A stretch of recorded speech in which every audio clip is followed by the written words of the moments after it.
But in the meantime, there's this project going on where they grow these avatars. Okay. And they're hybrid with DNA of the human.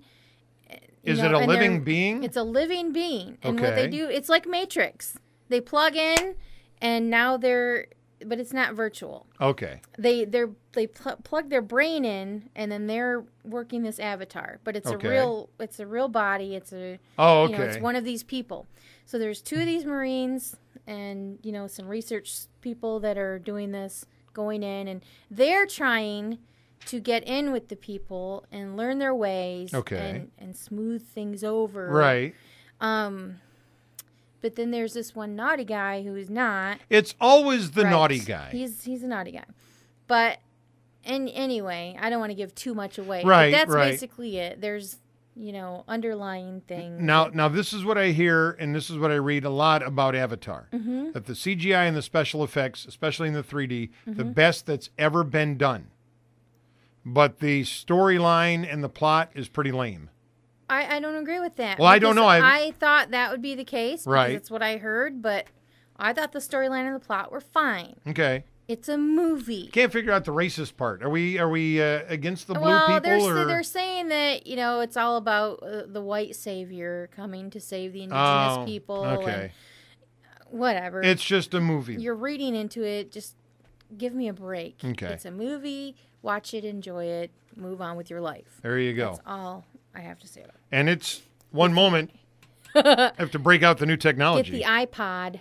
Well, it's not an well. I don't have any music on it yet. But it's an iPod. Yeah, it's an iPod That's what Touch. it is. And I have the Internet Movie Database on here, the IMDb. IMDb. And box office results are right there. Oh, this is much quicker. Yeah. It's pretty sad that your iPod Touch is faster than our computer. No. As of January 10th, it's still the number one movie in the land. It's brought in over $430 million. Brought in another $50 million this past weekend, which is about 3 times as much as the second place movie. It's truly amazing that it's still hanging around. So now I know a person that has seen it 6 times.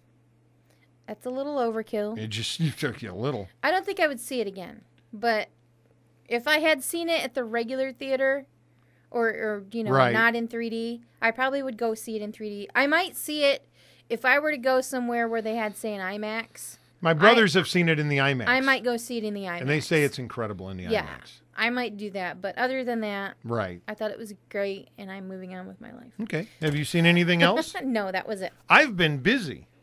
Bob, you have a lot to make up for. I went to the movies on Christmas Day. Yes. And it which was like weeks ago. Well, we haven't done it since then. I know. And it was packed. Really? I might add. Christmas Day was packed. Nobody's doing Christmas on Christmas anymore. That's true. That's the thing. And so they're going to the movies and going shopping, and places are open on Christmas, which is kind of bizarre to me. It is. It is. But we went to see Sherlock Holmes. Oh, yes. We went to see the Sherlock, and again, I tried to go see the Sherlock with Miss Jones. And right. It didn't work out. So I would Well, have seen it. But Miss Jones is like that. I know. But I went to see it. It's got Robert Downey Jr., Jude Law, and I was very impressed with the movie. Isn't Helena Bonham Carter in this? Yes. Who I love. She is excellent, too. She was very good in Sweeney Todd. She's just very good in everything she's in. But it's basically the movie about Sherlock Holmes. And it's not as, if you remember the TV programs and the other older movies with Basil Rathbone and those guys, those movies were more cerebral. Mm-hmm. It was, all sitting there thinking and figuring it out and stuff. They do that in this movie, too, but there's a lot of action. There's a lot of like fighting and shooting and blowing up stuff, and it was very good. That's and Robert, why when you originally said Sherlock Holmes months ago, I was like, "Ugh." Oh no, it's very good. Because I was thinking it's going to be all that even keel. And Robert Downey Jr.'s got that wry sense of humor that just fires off. Yes. When you need that little bit of zing, it's very good.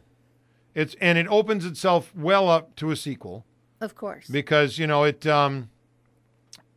and it goes along with the books, so it pretty much, there's going to be another one, and since it's been so spectacular at the box office, then, it's brought in $165 million. So, Is that all? Yeah.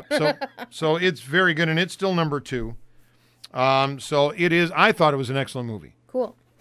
We also went to see It's Complicated Why? because I was told. To do it? Well, I was just, oh, Bob, you gotta go see this movie. You gotta go see this movie. Yes. It's cute. Meryl Streep. Alec Martin. Baldwin, Steve Martin. Okay. In that order, because Steve Martin plays, I don't want to say a bit part, but he's not in this movie as much as you would think. Right. And basically what it is Meryl Streep and Alec Baldwin used to be married. Right. Now they're divorced. Have been for like 10 or 15 years. And they have kids? They have older kids, couple in college, couple still at home in high school. Okay. And one of them is engaged, but another one of them the boy graduated college.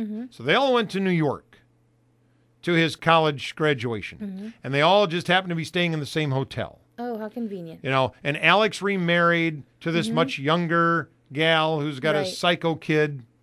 I mean, truly psychotic. Okay.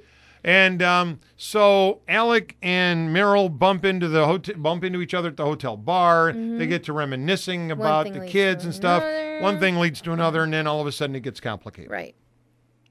Well, then Alex basically falls back in love with Meryl, but Meryl's not sure she wants to do that. But the sex is great, And I don't then want to know about old people having sex. well, they're not that old. I mean, Bob. like mid-50s. Bob, I don't want to know. Okay.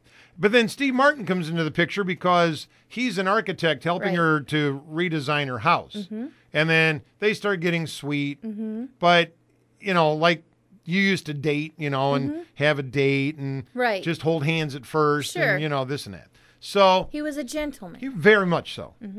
And then it becomes a tangled mess. It's a cute story. It's got a nice ending. It's a little odd, though, in spots. Because the story will move along, and then all of a sudden, bam, you're at Meryl's house, and she's having all the girls over for, like, movie night. Right. And they're all drinking wine, and they're not watching the movie, but they're Talking gossiping. trash. Yeah. And so it's like every time a storyline develops and starts to hum along, then bam, now they're back in the living room, and they're, oh, my God, you did this, and and girl talk. Okay. So it's better than we thought it was it's gonna not bad. It's got I thought it's got a couple of giggle out loud moments. I was one of the very few men in the theater. But it's if you and the ladies want to go see it, hey, you'll get a kick out of it because Right. it's geared that way. Right. I mean, it's not bad, but it's more of a chick flick. be. Okay. There really isn't any sad, crying, you need a Kleenex part, Good. type thing. So then we went to see Up in the Air. With George Clooney. Clooney. And I'm telling you what, all that talk about best movie at the Academy Awards, I can see that. Really? It was by far one of the best movies I've seen in a long Because time. you get pumped up usually for that and then Kerflutz. nothing. Yeah. Yep. But I'm telling you, it was an excellent, excellent movie. Speaking of Clooney, Yeah. but keep going, Well, I was just and going I'll to tell say. you in a minute. Basically, the movie is about a guy who's unattached. Clooney. Right. He has no wife. He has no kids. And his job is he works for this company where they go in and like say, I'm just picking on General Motors because let's just say General Motors. Big corporations. Right. Hire these companies to come in and fire people. Right. Consultant type things. Yeah. Okay. And what they do is they come in, they tell you that you're being let go, and then they give you a packet of information that says, here's, if you agree to this, here's your severance. You'll get paid like for This your much. vacation and this and that and da-da-da-da-da. Plus, here's information on going back to college and other trainings opportunities and stuff. That's his job, to go fire people. They really focus on that at times in the movie, and it really plays a part throughout the movie, and a major part in the movie, because George does it from the standpoint of you got to be personable with the person. It's got to be a face-to-face thing. Right. Let the people blow off steam. Sure. Try to calm them down, explain the situation, kind of one-on-one. Then this gal comes in.